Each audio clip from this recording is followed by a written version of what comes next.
Hey everybody, welcome back to the channel. I appreciate your time. Thank you for watching. On Thursday, I brought to you a quick live stream just as a federal judge in Texas struck down Texas's law that prohibited 18, 19, and 20-year-old adults from carrying a handgun outside the home for self-defense. The judge ruled, just like Bruin says, that based off of the text of the Second Amendment and the history of the nation around the time of the Second Amendment becoming a thing, that it was not common in the country to ban 18, 19, and 20-year-olds. In fact, the judge said they are part of the people mentioned in the Constitution, and they were even part of the militia. That was big, because that was part of the constitutional carry law in Texas. It said everybody else could carry, but if you were 18, 19, or 20, you were not considered an adult as far as a firearm. But, please go vote to make changes in the country and then go to war for us.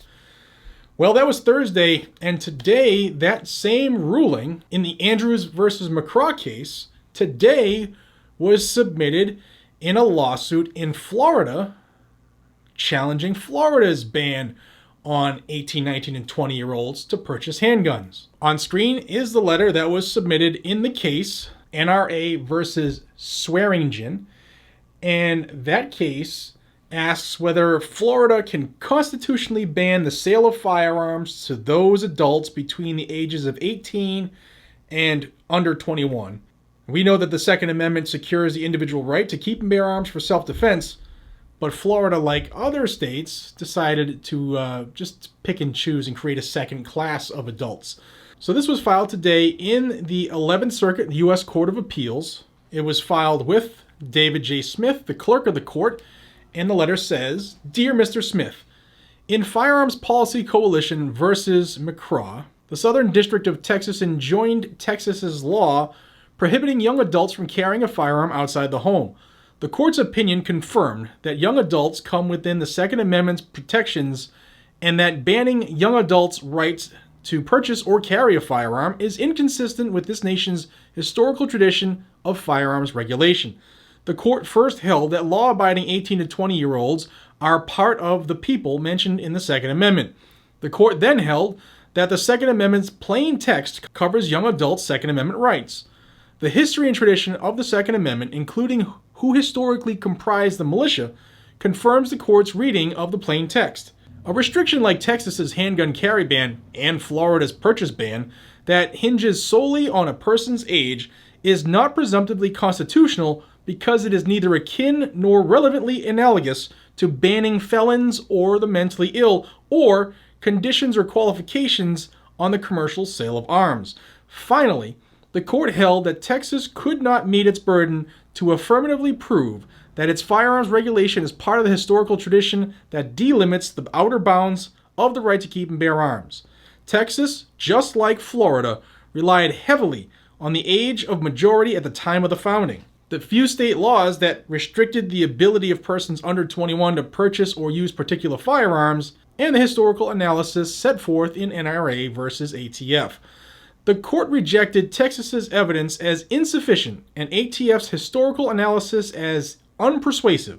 Bans like Florida's simply lack any historical analogs from the founding era and the less relevant Reconstruction era. Respectfully submitted, John Parker Sweeney, Counsel for Appellants." Now, for those who didn't see my first video, on screen, this is the order from Judge Mark T. Pittman in that Texas case. It is known as Firearms Policy Coalition versus McCraw or Andrews versus McCraw. It's the same exact case, and it says final judgment. The final judgment is issued pursuant to the Federal Rule of Civil Procedure 58 in accordance with the order dismissing the case issued on August 25, 2022. It is ordered, adjudged, and decreed that this civil action is dismissed with prejudice. The clerk is directed to transmit a true copy of this final judgment to the parties so ordered on the 25th of August 2022. So it only took a couple days before a big victory post-Bruin in a state like Texas, which is seen as very pro-Second Amendment, yet still restricted ages 18, 19, and 20, in a decision that struck down that part of their law as unconstitutional in relation to the Bruin decision. is now being used in a Florida lawsuit to address Florida's ban on those same ages from purchasing handguns. So there's a lot going on post-Bruin, guys and gals. I told you the other day that there's a lot going on. We had Hawaii start to issue permits. We had New Jersey start to issue permits. Again, if you didn't see that video, I'll have it floating above. I don't believe we need permits, but the anti-gun states are being forced to fall in line, and it's a good thing. It's a really, really good thing. We're going to see more victories. Some of them are going to take a little time because the anti-gun circuits are playing games like the Ninth Circuit, and we're watching the cases there and in Maryland. But there's a lot going on, and we are winning. It's not as fast as we all want. It should be immediate. I get it. But this is a good thing, and I will keep you up to date with everything. Stuff's going to start dropping rapidly around the country, and if you want to stay in the know, all you got to do is hit the subscribe button down below. And please like the video and share it so that other people see it. It's the only way we get this information out of the anti-gun YouTube algorithm. And if you want to be notified of when I put out new information or go live, hit the bell notification and turn it on to all notifications. I appreciate your time. Thank you so much from the bottom of my heart. I will see you on the next one. Be safe, stay vigilant, carry a gun, keep you, your friends, your family, your community safe. Have a fantastic evening. Take care.